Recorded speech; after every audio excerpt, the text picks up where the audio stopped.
Yes, Dan said, my name is Louise Cushnahan. I'm Innovation Programme Manager with CSIT at Queen's University Belfast.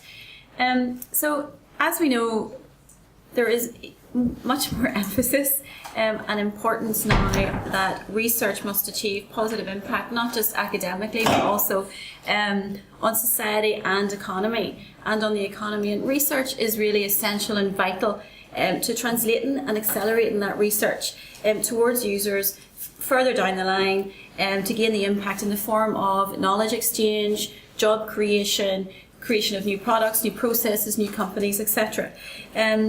But because there is so much more emphasis on this, the terms research and innovation have become sort of merged. They're talked about quite a lot together, and it becomes sometimes the understanding is that one will not necessarily or will follow the other, as in innovation will be a natural process after research. But in fact, now this is quite a basic and crude diagram, so excuse it, but my understanding or our understanding of research and innovation is that they're in fact very, very different, although they have two common elements, money and ideas.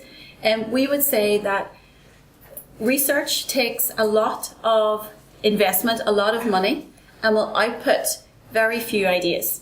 So there's a lot of funding, a lot of time, effort and money put into that into research to output a small number of ideas.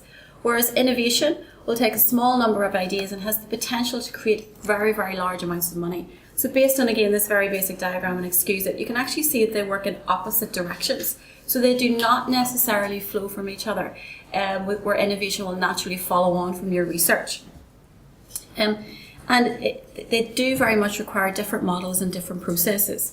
So as I mentioned, I'm part of of CSIT, based at Queen's University Belfast.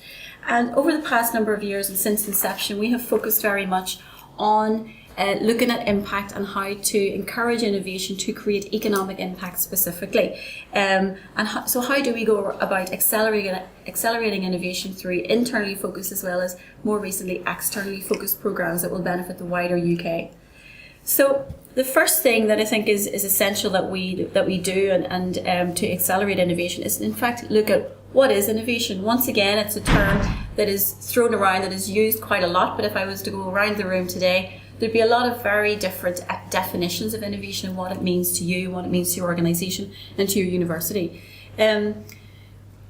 Certainly within CSIT, I'm not saying that this should be the definition that everyone adopts, but within CSIT we thought it was vital that we find a definition that we can all align to, that we can all work towards, so that right across the organisation we know what we are trying to do with our research in terms of innovation and what we're trying to create. So for us, the definition of innovation is new value creation that leads to competitive advantage. And that the latter part of that definition is what's key, and again is what can be missing a lot of the times in the process from research to innovation. Yes, new value can be created through your research, but certainly when focusing on the economic impact, does it create and does it have the potential to create competitive advantage? I'm going to provide some of an overview of some of the programs that can help get to that point. So again, just very quickly, based on what we have done and the model within CSIT, we recognise that there was a gap in that valley of death, that is the term that's used quite a lot, between the research and indeed turning that into ideas, to tangible products, ideas, business opportunities, and that impact that's required. So what we have done is drop in over the since inception really, and within CSIT and indeed ESIT, and we've dropped in a team of engineers who are able to accelerate and translate that research into tangible IP, into tangible products, etc., that we're able to take out and present to industry, to marketplace, to try and accelerate and encourage that commercialisation. We've overlaid that then with a commercial team, which I'm part of. We have, which provides direct access to industry, to the wider stakeholder community, to look at influencing that research roadmap to make sure that the research that's happening within the institute is relevant, and that we can then accelerate and translate that and create impact from that. Also, in addition to the commercial team and the engineers, we also operate an industry membership program where you'll see here a wide mix of large organisations, smaller startups, smaller SMEs and scale-ups, as well as key stakeholders, where we gain input and feedback on a regular basis, again, to make sure that what we're doing is relevant, that it is, that the industry, the wider stakeholder community are influencing that research roadmap, which again will set us up in the best possible light to move forward and accelerate through to innovation and commercialisation and creating that impact. But as I said, they don't necessarily flow from each other with regards to research into innovation. And although we do get that input from industry, it is also essential in that we implement a process, and that these processes and similar processes to this are implemented through a lot of the other programs that are available through other government funded mechanisms. The process that we use and that we will roll out in other programs is based on a model from the Stanford Research Institute, from SRI. Again, you can check it out online. This is not rocket science. This is a process that is replicated in many different organisations in different shapes or forms. But we think this one most aligns with what we are trying to do, and has worked well in a lot of the programs that we do. So it's based on the 5 disciplines of innovation, where the SRI deem that there are 5 aspects that must be required in order for innovation to be successful, and taking their research through to commercialisation.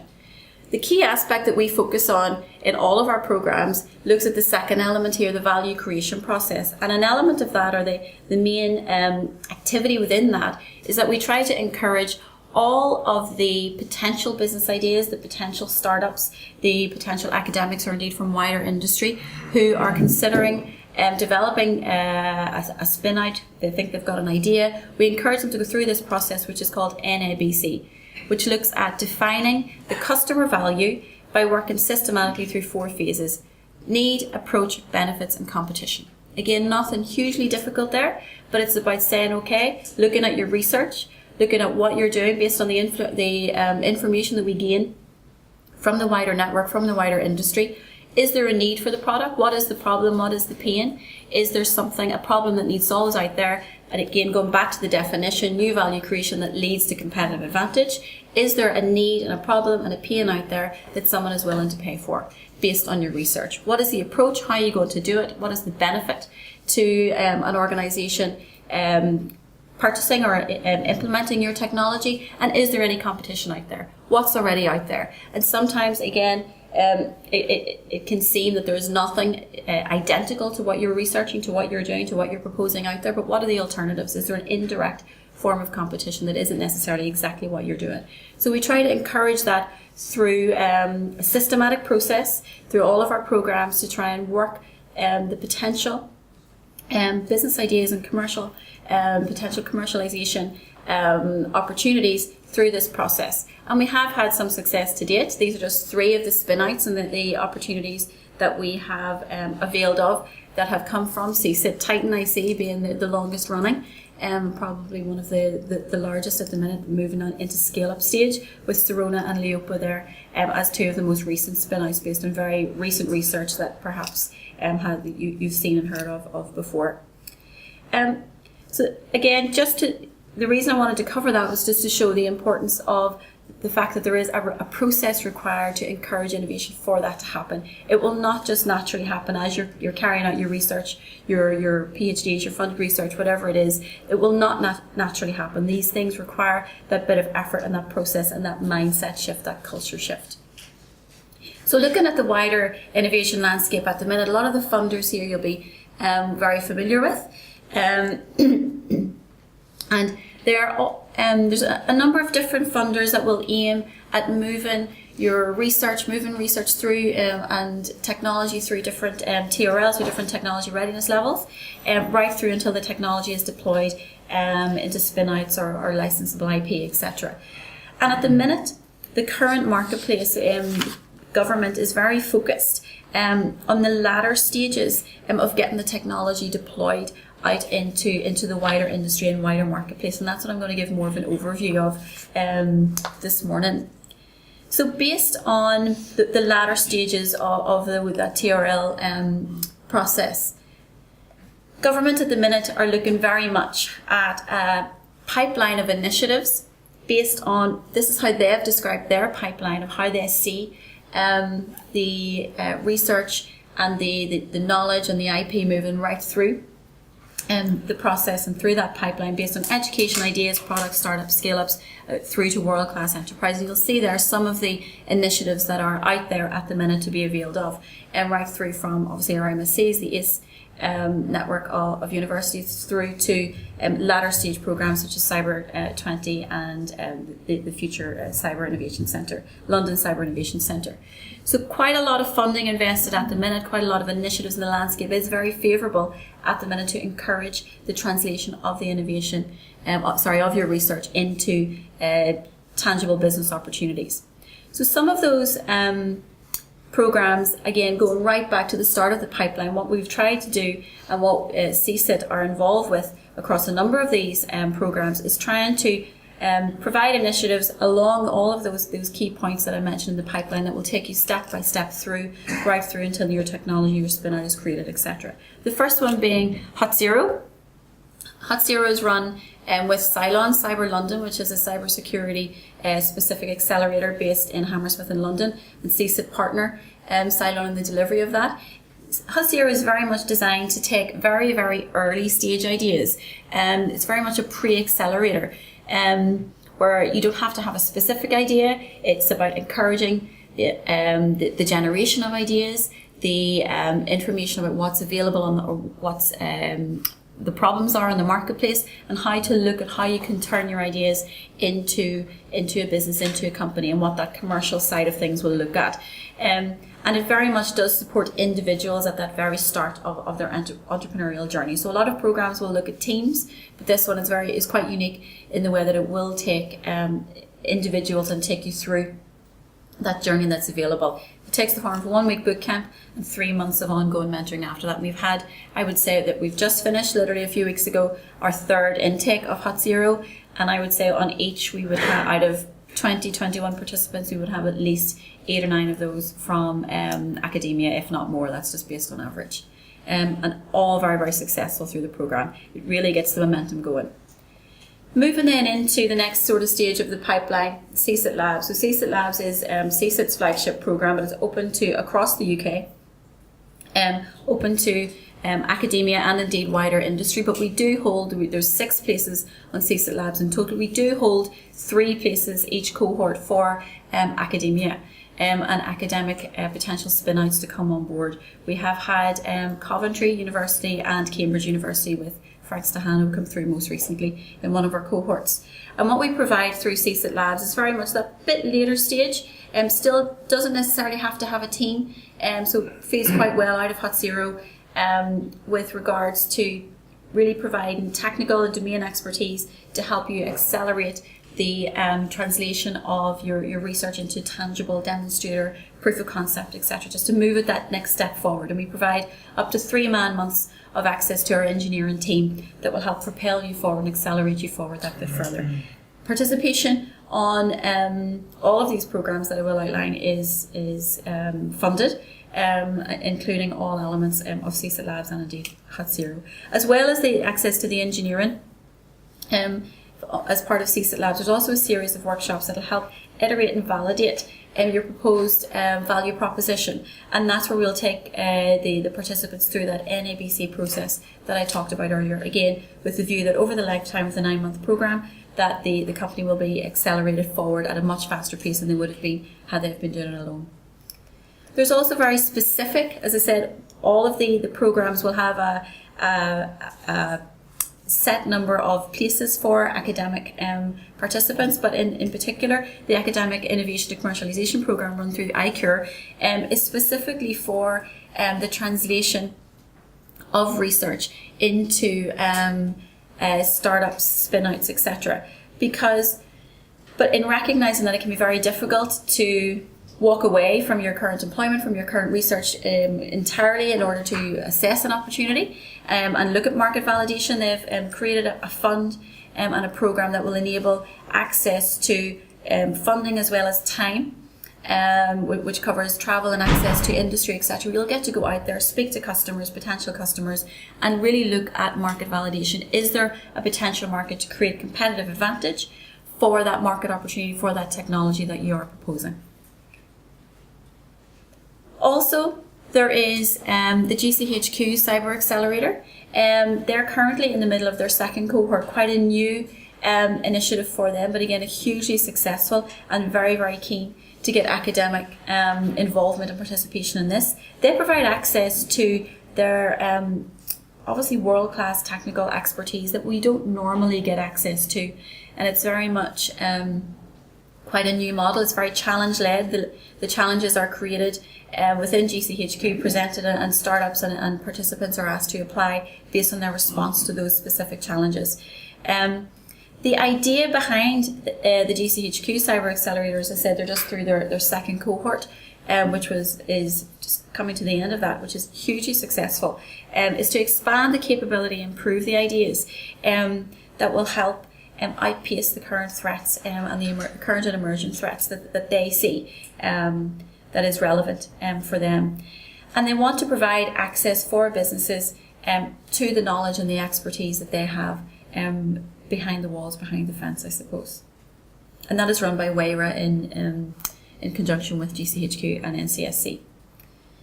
At the other end of the spectrum, we have Cyber 101, again funded through DCMS, much like Department for Digital Culture, Media and Sport, much like Hot Zero. It's a Cyber 101 program. So because what we're trying to do is provide a pipeline of initiatives that will take a company and an idea right through, or an individual right from an idea stage right through to a scale up.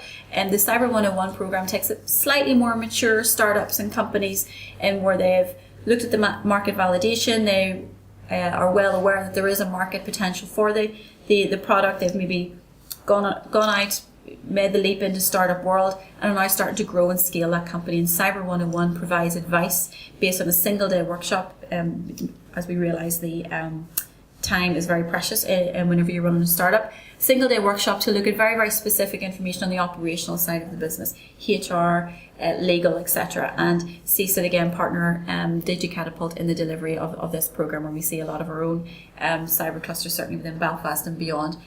These take part. These boot camps are run in London and all across the UK.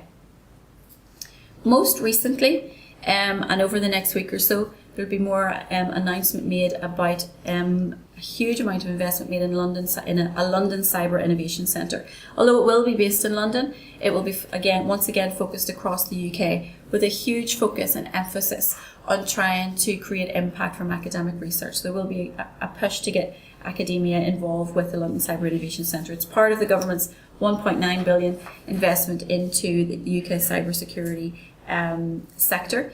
And overall, what the London Cyber Innovation Centre aims to do, or will aim to do, is to bring large firms together with startups, with industry experts, to again help accelerate and propel the companies forward, so that we can, in the UK, can compete with other countries such as Israel and the US, etc., who are to date much better at scaling those startups up than we are. We're very, very good at creating startups and having a very, very vibrant startup community within the cyber sector, but maybe the scale up, the process and transformation of those startups isn't just as good as some of the other organisations, some of the other countries. So hopefully London Cyber Innovation Centre will focus on that. And it will, without a doubt, provide startups access to expert technical mentoring once again, engineering support to help develop the product, as well as advice on how to grow through those early stages of setting up and having a startup. So also the London Cyber Innovation Centre will also be challenge-led, much like the GCHQ Accelerator, where industry will be asked to lay out a number of challenges per cohort, so that startups, again, which will perhaps give direction on what your research, or where your research can potentially be relevant, and it can give a clue and access to some of those problems that are out there, and might help you influence and research where your research is pointing, or indeed choosing the area for your research. So overall, there is a key focus at the minute, and the current landscape is very, very favourable to allow the impact for your research and to really turn innovation into impact. And what I would say is that impact is, as we know, is vital. It's essential that it's explained in all of the funding applications now. obviously for REF it is hugely important, and anecdotally I know certainly some of our academics within CSIT would say that one piece of impact is worth at least 14 or 15 4-star REF papers. So again, the value of this and the importance of this cannot be underrated at all. And innovation is key to the translation of the research and achievement of the impact. And as I've already mentioned, the current landscape and the current marketplace for these programs is out there, and you should be taking advantage of it if possible to help accelerate the innovation and very much boost that pipeline of UK cybersecurity companies and beyond. Thank you.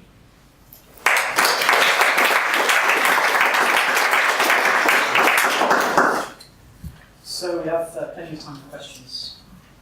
Maybe the first one is where that big box of money is. Yeah, I know. Yeah, I said it was a crude diagram. Yeah. So I've got one question maybe to. I guess some of these programs are generally to do with startups, and some have got specific aspects to do with cybersecurity. You can kind of see what the opportunities are maybe, but are there any particular challenges or differences for those types of Well, all of the programs that I outlined there are all cyber specific. Yeah, so I think the challenge, or it's recognised through, because all of them are funded, it's recognised that there is that extra hand-holding required to really turn the lead time into taking the technology through to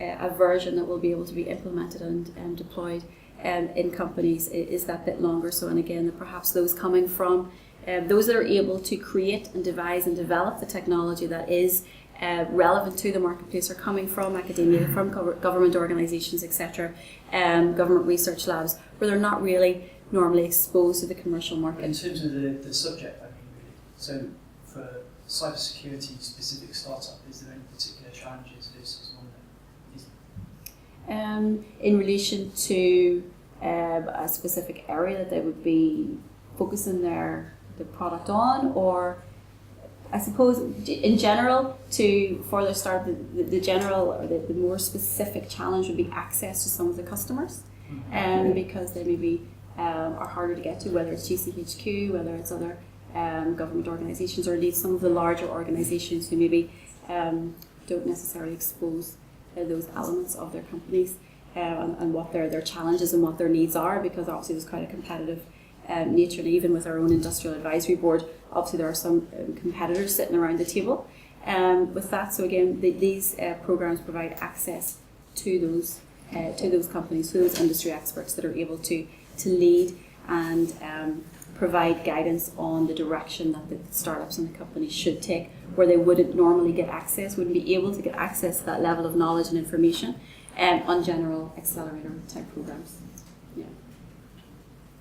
Oh, sorry there, yeah. So, hi Louise. So how do you envisage these incubators or accelerators working? What is the setup going to be? Are the startups going to compete for access to some kind of mentorship program, or what is it like? Yeah, all of those programs will have application processes, and there'll be a specific number of places. And certainly, HAT0, CSIT Labs, Cyber 101 have been particularly competitive, particularly the first two, HAT0 and CSIT Labs. So yes, applicants will apply to join the program, and there will be questions asked around to explain the product or service, what the need is, what the approach is, what the benefits are, and indeed if there's any competition out there. And those, what we tend to do is have panels of independent panels who will assess those applications to look at, coming from industry, coming from our own members, coming from the wider stakeholder community, where they will assess these applications and look at maybe, depending on the type of program, which ideas are further down the line, which ideas are earlier, which ones will benefit most from the help. So, and they will involve, again, ranging in length of program from, for example, HAT0, where we do it all in a boot camp. We just sort of throw information at people, they go away and try to process that. 3 months of ongoing mentoring through to CSIT Labs, which is 9 months, likewise with Cyber Innovation Centre is likely to be 6 to 9 months as well. But yes, it will be a competitive application process, but there will be a specific number of places earmarked, not necessarily guaranteed for academic participants, but they will be earmarked, and in some of them, certainly in CSIT Labs, and indeed HAT0 preference would be given to some of those. That's Question Yeah. from Just a quick one. Regarding hardware type of startups, Mm-hmm. well, they kind of actually became out of fashion a few years ago, especially in the Silicon Valley. Mm-hmm. It was probably just profit, looking at the short term instead of the long term. And now it's coming back actually, Yes. because the long term really needs that. Absolutely. So, do you have any observation on this? Because probably the difficulty is that hardware startups really need more funding. Yeah. Mm-hmm. And this, the availability of this funding really depends on the mindset of the investors that are in a certain community, in a certain place. Yeah. So, what are your observations? Yeah, and that's a good way to put it with regards to it being an observation at this stage. Without a doubt, the trend is changing, and again, we see it even, and I see that the benefit of some of these programs being challenge-led is that those opportunities are being made aware, that the companies are saying these are the challenges, these are the problems, and in fact some hardware solutions, hardware startups are required for that. And I think what that is doing is influencing a number of investors, and certainly some of the VCs that we work with on CSIT Labs and other programs are very much coming round to that idea, and they're more interested in those hardware type of startups. They're interested in what we're doing, certainly within RISE, within the research, because they see that coming through. But I think that very much comes from the challenges being led by a number of these, being proposed by a number of these programs, which makes it more obvious. And the terminology, that obviously with the VCs there's a lot of fashionable terminology that, if you can throw machine learning in as many times as you can or whatever, you're most likely to get more. So again, there's a language, of course. So but the more they hear that, and the more they hear that from industry, and those terms are used, and I think that is happening. So I think the trend is moving, definitely. So just to add to that, we've actually been able to promote this whole area to investors, because that's one part, one aspect of our advisory board. And we've been able to attract a number of investors who are specifically interested in investing in hardware security. Yeah. Okay, that's very good. Which is very different, to a number of years ago, Mm-hmm. So in a nutshell, structured interaction favors. I think so. Yeah, absolutely. Mm-hmm. Is there a side benefit here in that some of these early stage programs can actually see, obviously the people running them get a broad overview of the ideas that are coming in? Can they sort of put one group or individual in contact with another group to work on, similar parallel ideas? Absolutely. And again, certainly from ourselves, I mean, we get asked from CSIT, why do we do this? And the key is it's for the greater good, it's for the wider economic development impact. And that's a key element to it, particularly with the likes of those programs, which are unique, where they look at individuals. And Hot Zero, I mean, I spend the whole week there as well. You get to know everyone. I was looking around the room today to see if anyone had attended in the past, but I don't think so. It's very much about building that team and building that formation, even in visits that I've had to the GCHQ Accelerator, where I've looked at what they've done and vice versa. We've been able to put companies in touch with Maya, etc. So absolutely, that is a key thing, and that is why even for a lot of these programs, yes, because they're government funded, they're put out to tender, they're put out to bid, and we will partner to bid for them.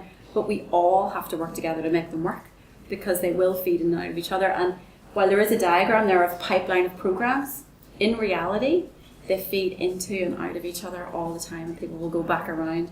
So 100%. And I think that is a key thing, especially when you're coming from academia, where you're so focused on the technical side, and the challenge can be. So again, I'm sure you're all aware of the hacker, hustler, and the hipster sort of model that's required for that team. So it's very, very different personalities required to create that startup and move it forward. So it's very, very important that we're able to create those linkages to the different knowledge and information that will form that perfect team to take the startup forward. So just picking up on that point and your prior one about a lot of places on the programs being earmarked for academics. Speaking from personal experience, it can be very difficult to have academic involvement just in a process of IP generation, protection and licensing. So do you think the processes are robust enough to carry academics much further through the kind of innovation cycle process? I think, again, and that is a challenge obviously for anyone coming from academia, or indeed a government research lab, in relation to the challenges around IP, etc. And every university and every institution will have different processes around IP. Some are better and some are smoother than others.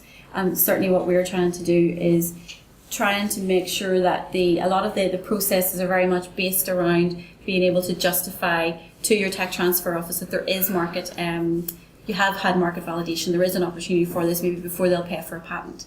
So a lot of these programs will help you work that information out, and so you can go there and hopefully speed that process up. So the questions you're being asked, you know what you're going to be asked, and you're able to answer that and speed the process up.